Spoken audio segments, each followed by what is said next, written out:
आदाब मुनसिफ न्यूज में आपका इस्तकबाल है। मैं हूं आपके साथ सैयद अनवारुल्लाह गौरी। बढ़ते हैं खबरों की तफसील की जानिब, लेकिन उससे पहले एक नजर हेडलाइंस पर। सुर्खियों को पेश करने में ताउन किया है डॉक्टर ऑर्थो ऑयल के साथ साथ डॉक्टर ऑर्थो कैप्सूल्स साथ लेना ना भूलें। वज़ीर आज़म नरेंद्र मोदी ने इसराइल में टेक्नोलॉजी नुमाइश का किया दौरा। इसराइली कंपनियों को भारत में सरमायाकारी करने और नौजवानों से शराकत की दी दावत।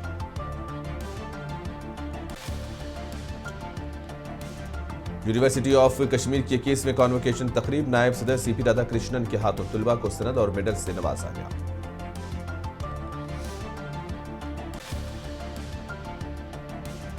लोकसभा के अपोजिशन लीडर राहुल गांधी केरल के दौरे पर किसानों के जलसे से किया खिताब। मरकज पर किसानों के मसाइल को नजरअंदाज करने का लगाया इल्जाम।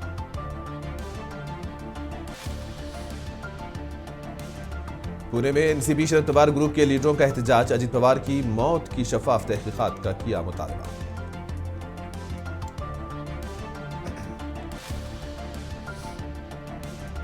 कर्नाटक के दारुल हुकूमत बेंगलुरु में भयानक सड़क हादसा। 2 टू व्हीलर आपस में टकरा गए। 2 की मौके पर मौत, 2 अफराद शदीद जख्मी।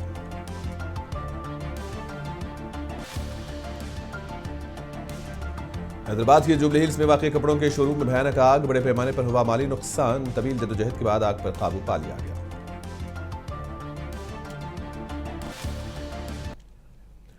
वज़ीर आज़म नरेंद्र मोदी ने इसराइल की टेक्नोलॉजी कंपनीज को भारत में सरमायाकारी और भारतीय नौजवानों के साथ शराकतदारी की दावत दी है। वज़ीर आज़म मोदी ने इसराइल में मुनक्किदा एक खुसूसी टेक्नोलॉजी नुमाइश का दौरा किया, जहां मसनूई जहानत, क्वांटम टेक्नोलॉजी, सेहत आम्मा, साइबर सिक्योरिटी, आबी वसाइल और ज़रई शोबों में जदीद इख्तराआत पेश की गई। इस मौके पर इसराइल के वज़ीर आज़म बिन्यामिन नेतन्याहू भी उनके हमराह मौजूद थे। वज़ीर आज़म मोदी ने सोशल मीडिया पर जारी बयान में कहा कि नुमाइश में टेक्नोलॉजी के दुनिया के खुसूसी और नुमाया इख्तराआत देखने को मिले। उन्होंने कहा कि AI, क्वांटम, सेहत, साइबर सिक्योरिटी, आबी वसाइल और ज़राअत जैसे शोबों में इसराइली नौजवानों के नुमाया काम का मुशाहिदा किया। इसराइली कंपनी से भारत में सरमायाकारी करने और हमारी बासलाहियत नौजवानों के साथ मिलकर काम करने की अपील की है।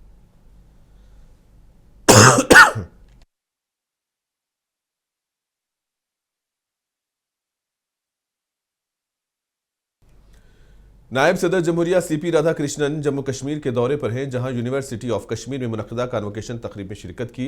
यूनिवर्सिटी की 21वें कॉन्वोकेशन तकरीब को बड़े पैमाने पर मनाया जा रहा है। नायब सदर जमहूरिया के दौरे के पेश नज़र श्रीनगर में सिक्योरिटी सख्त कर दी गई है।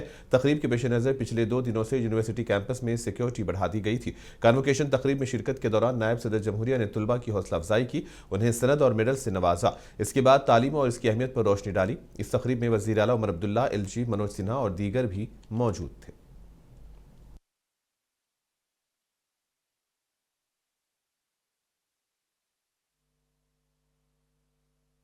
Today I am the happiest person for 3 important reasons. One is our education minister of the state is a woman. The second, the Vice Chancellor of our university is also a woman. Third, the majority of the gold medals going to our girl graduates. So what a wonderful day today. I am pleased to be with all of you today on the occasion of this 21st convocation ceremony of our University of Kashmir. What gives me additional joy is my very first ever visit to Union Territory of Jammu and Kashmir as the Vice President of India. When my good friend, our Lieutenant Governor Sri Manoj Sinha ji invited me to participate in this convocation, I immediately said yes, as I wanted to be with you on this great. Lok Sabha के opposition leader Rahul Gandhi और MP Priyanka Gandhi Kerala के वायनाड दौरे पर हैं। मुकामी लीडरों और party कारकुनों ने उनका इस्तकबाल किया और इसके बाद एक जलसे से राहुल और प्रियंका ने खिताब किया और इसके बाद वायनाड लैंडस्लाइड के मुतासरीन के लिए तामीर किए जाने वाले घरों की संग बुनियाद तकरीब में हिस्सा लिया। ये तकरीब चोरालामाला इलाके में साल जुलाई 2024 में आने वाली तबाहकुन लैंडस्लाइडिंग के मुतासरीन के लिए मुनक्किद की जा रही है। इस सानहे में 200 से ज्यादा अफराद जान की बाजी हार गए थे, जबकि सैकड़ों मकानात मुकम्मल तौर पर तबाह हो गए थे। इससे कबल राहुल गांधी कन्नौर के इलाके पिरावर में किसानों के जलसे से खिताब किया।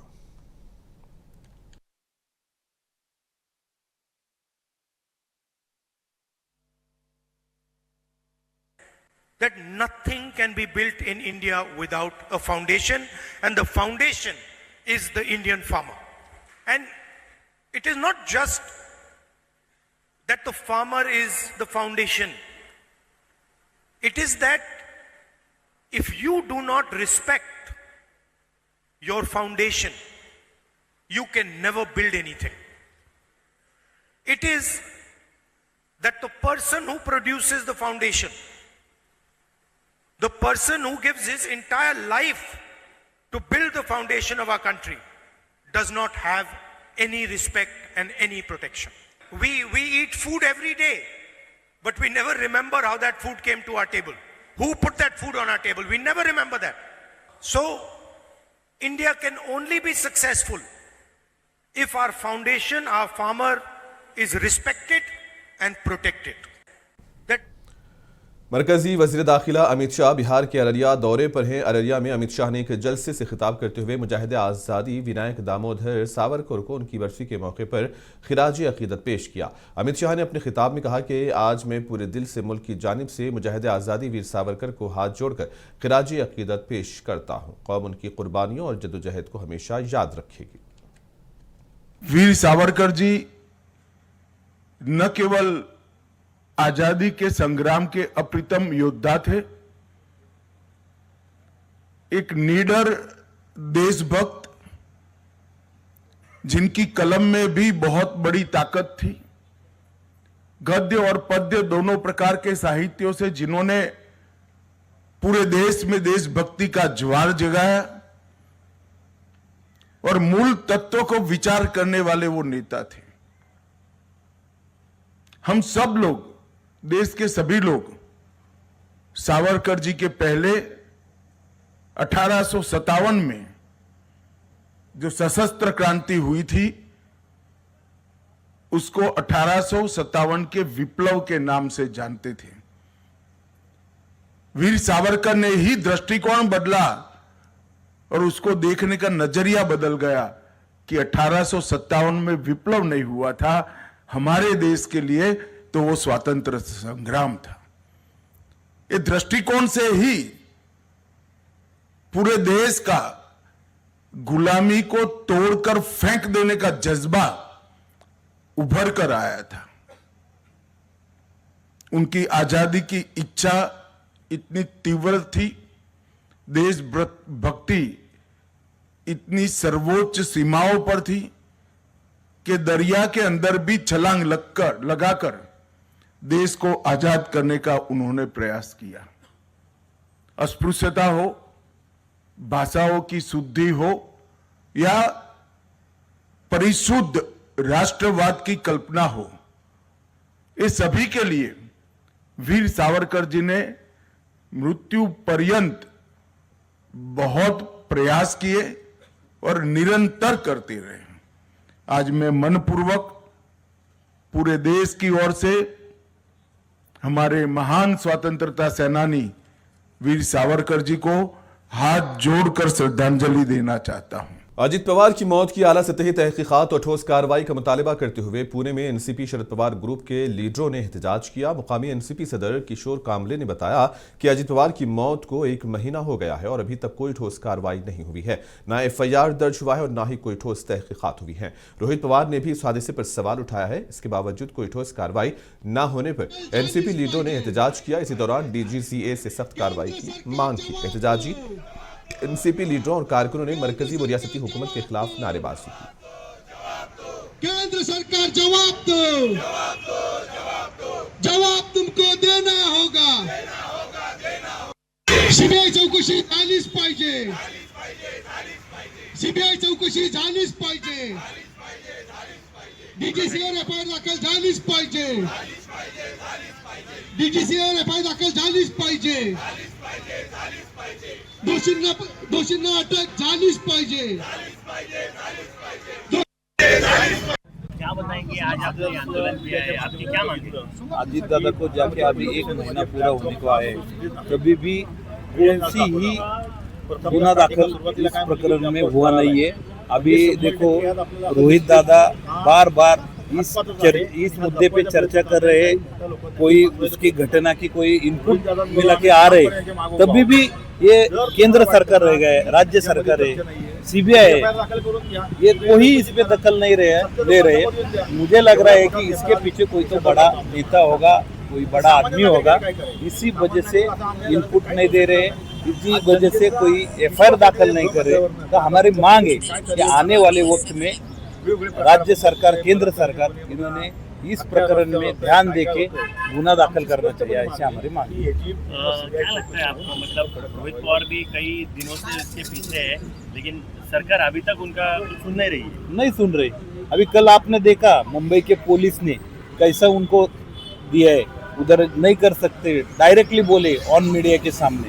तो हमको लग रहा है इसके, हम अभी बोला मैंने कि इसके पीछे कोई तो बड़ा आदमी का हाथ लग रहा है, क्योंकि रोहित दादा ने इस प्रकरण में बहुत से इनपुट दिए हैं कि ये ऐसा हुआ है. आपने भी देखा होगा 10 तारीख के बाद उन्होंने एक पत्रकार परिषद ली, उसमें सब जानकारी दी है, तभी भी कोई सरकार इसमें ध्यान नहीं दे रहा है, केंद्र सरकार ध्यान नहीं दे रहा है.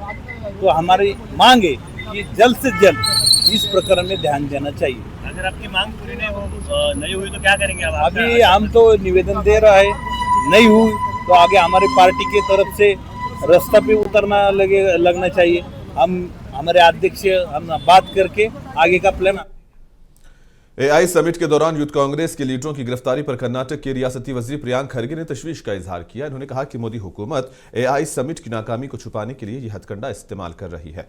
इन्होंने कहा कि इंडियन यूथ कांग्रेस के लीडरों की गिरफ्तारी सियासी इंतकाम का हिस्सा है. अपोजिशन की आवाज को दबाने की कोशिश की जा रही है.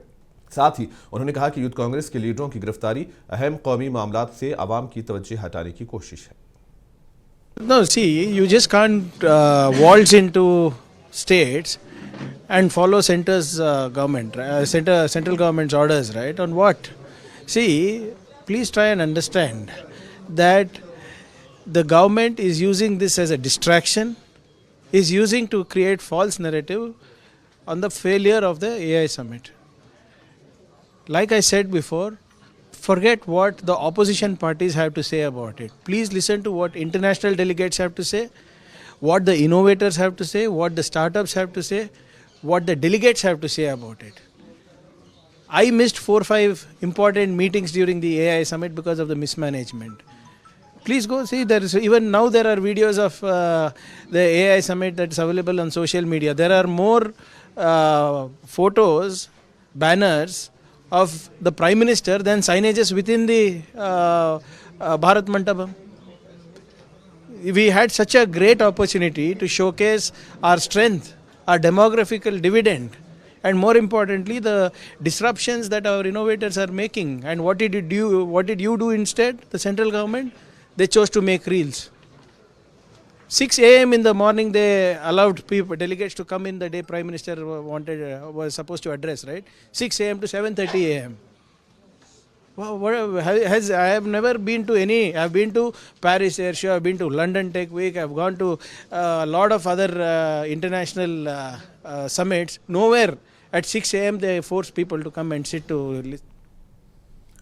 दारुल हुकूमत दिल्ली के इंदिरा गांधी इंटरनेशनल एयरपोर्ट पर कस्टम्स हुकाम ने बड़ी कार्रवाई करते हुए तकरीबन 23.936 किलोग्राम मनशियाती मादा बरामद कर लिया है और 2 भारतीय मुसाफिरों को भी गिरफ्तार किया. हुकाम के मुताबिक दोनों मुसाफिर थाईलैंड के शहर कराबी से दिल्ली पहुंचे थे. शुबा होने पर कस्टम अफसरान ने उनके सामान की तलाशी ली, जिसके दौरान बड़ी मिकदार में मुश्तबा मनशियाती मादा बरामद हुआ. कस्टम्स हुकाम ने बताया कि बरामदशुदा मादे को जब्त करके फॉरेंसिक जांच के लिए भेज दिया गया है ताकि इसकी नौयत और मेयार की तस्दीक की जा सके. दोनों मुलजिमान को मुतल्लिका कवानीन के तहत गिरफ्तार करके मजीद तफ्तीश शुरू कर दी गई है. इब्तदाई तहकीकात में इस बात का जायजा लिया जा रहा है कि आया ये स्मगलिंग किसी मुनज़्ज़म नेटवर्क का हिस्सा थी या नहीं। हुकाम का कहना है कि मामले की हर पहलू से छानबीन की जा रही है और मजीद इंकशाफात मुतवक्को है।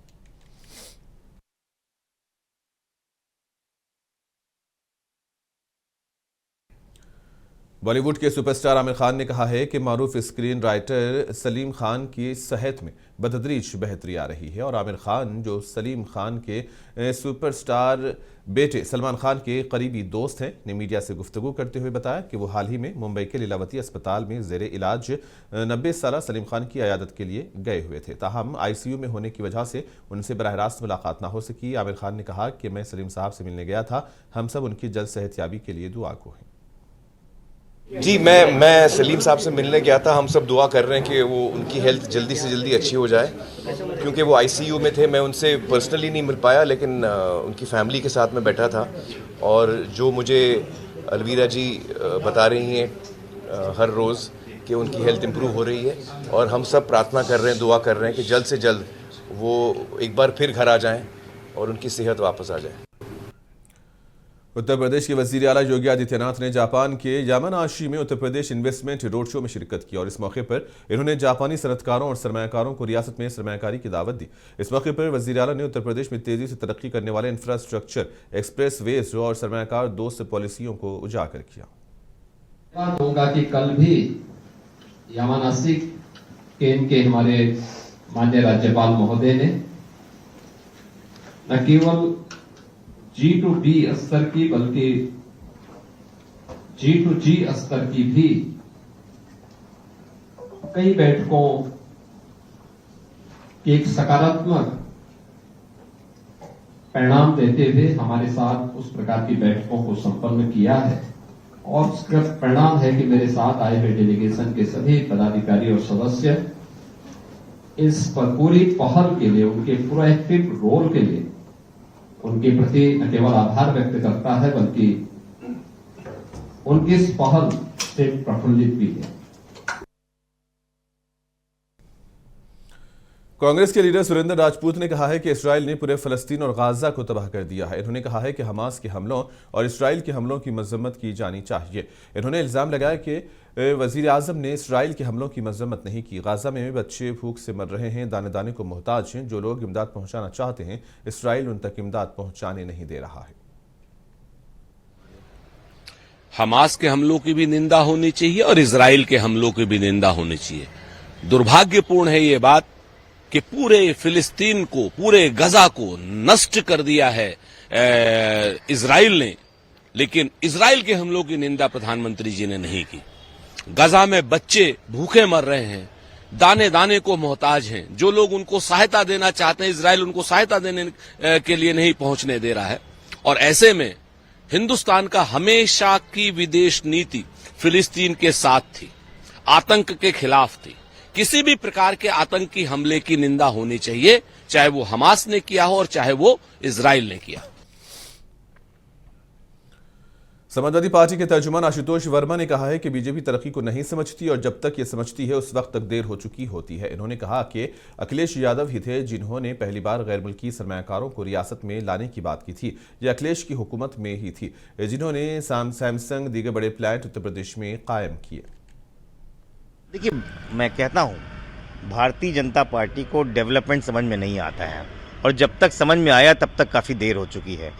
माननीय अखिलेश यादव ही एक ऐसे व्यक्ति थे जिन्होंने पहली बार इस देश में किसी राज्य के अंदर फॉरेन इन्वेस्टर्स के बारे में बात करी।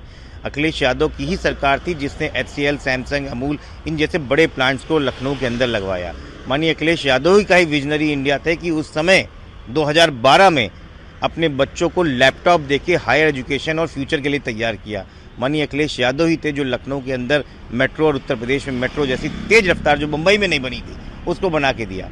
तो विजनरी लीडर को समझने में जनता को समय लग सकता है, लेकिन अंतोगत्वा आज मुख्यमंत्री को भी और भारतीय जनता पार्टी को भी समझ में आया कि विजन इंडिया अगर कहीं है तो। AI समिट एहतजाज मामले में दिल्ली पुलिस ने 3 गिरफ्तार यूथ कांग्रेस के कारकुनों का तिब्बी मुआयना अंबाला सिविल अस्पताल में करवाया। इस ज़िमन में अस्पताल के डॉक्टर ने बात करते हुए तफसीलात बतलाई। पुलिस हमारे पास 3 आरोपियों को नॉर्मल मेडिकल एग्जामिनेशन के लिए डिस्ट्रिक्ट सिविल हॉस्पिटल अंबाला से टीमर लेकर आई थी, जिनके नाम सिद्धार्थ, सौरभ और अरबाज हैं, जिनका medical examination district civil hospital Ambala city में किया गया, जिनका नॉर्मल मेडिकल एग्जामिनेशन था, जिसमें प्राइमरी एग्जामिनेशन में उनको कोई शारीरिक चोट अभी नहीं थी। पेशेंट बिल्कुल स्टेबल थे और अभी उनको पुलिस लेकर जा चुकी है। धन्यवाद। जी, दिल्ली पुलिस हमारे पास 3 आरोपियों को नॉर्मल मेडिकल एग्जामिनेशन के लिए डिस्ट्रिक्ट सिविल हॉस्पिटल अंबाला से टीमर लेकर आई थी, जिनके नाम सिद्धार्थ, सौरभ और अरबाज हैं, जिनका medical examination district civil hospital Ambala city में किया गया, जिनका नॉर्मल मेडिकल एग्जामिनेशन था, जिसमें प्राइमरी एग्जामिनेशन में उनको कोई शारीरिक चोट अभी नहीं थी। पेशेंट बिल्कुल स्टेबल थे और अभी उनको पुलिस लेकर जा चुकी है।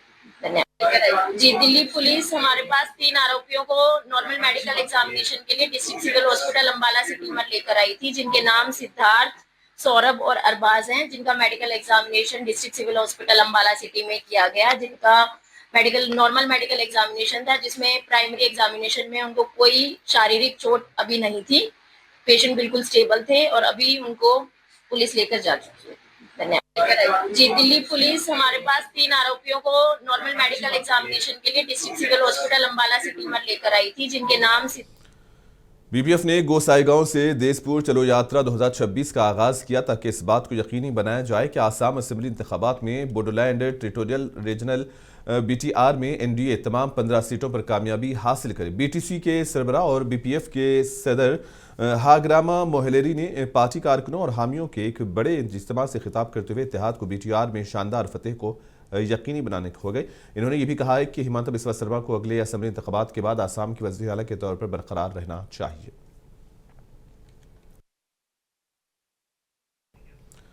हैदराबाद के इलाके जुबली हिल्स में वाक़ एक कपड़े के शोरूम में भयानक आग लगी। जुबली हिल्स मेट्रो स्टेशन के करीब वाक़ मंगल गौरी शोरूम में भयानक आग भड़क उठी, जो देखते ही देखते पूरी इमारत को अपनी लपेट में ले लिया।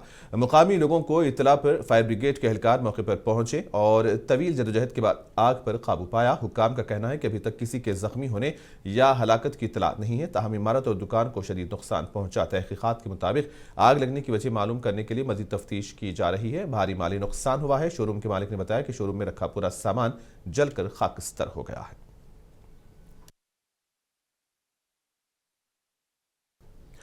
कर्नाटक के दारुल हुकूमत बेंगलुरु में भयानक सड़क हादसा पेश आया। 2 टू व्हीलर तेज रफ्तार गाड़ियां आपस में टकरा गई। यह मंजर करीब में लगे सीसीटीवी कैमरे में कैद हुआ। इस हादसे में 2 लोगों की मौके पर ही मौत हुई, जबकि दीगर 2 शदीद जख्मी बताए जा रहे हैं। हादसे के फौरन बाद मुकामी लोग जमा हुए। जख्मी अफराद को करीबी अस्पताल मुंतकिल कर दिया गया। पुलिस को इत्तला दी गई। पुलिस मौके पर पहुंचकर लाशों को अपने कब्जे में लेकर तहकीकात का आगाज कर दिया है।